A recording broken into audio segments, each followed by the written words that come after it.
There aren't many plays in the American canon like Our Town.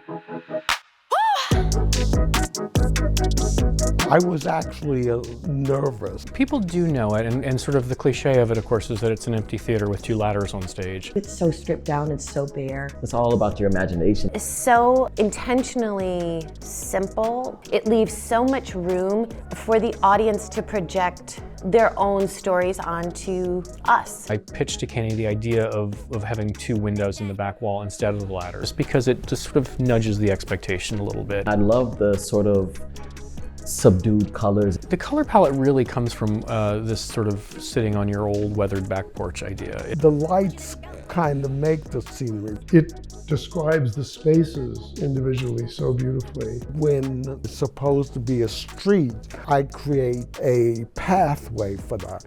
Kenny is very much saying that this is not just a little town in New Hampshire, this is the whole world. The reason I put audience on stage is wanting the audience to also be physically part of our town. I frequently am at those edges where they're sitting, watching the scenes myself.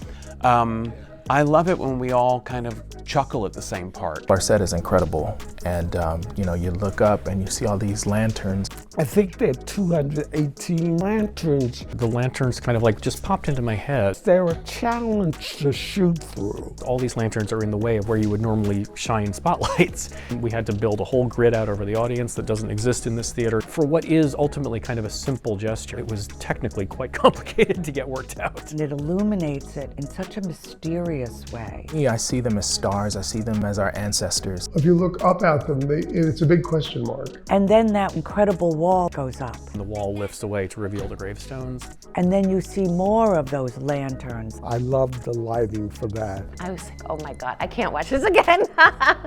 It's way too powerful. That moment between Act 2 and Act 3 where the physical world recontextualizes, I think is my favorite moment in the show. It's also the moment where the set is doing something.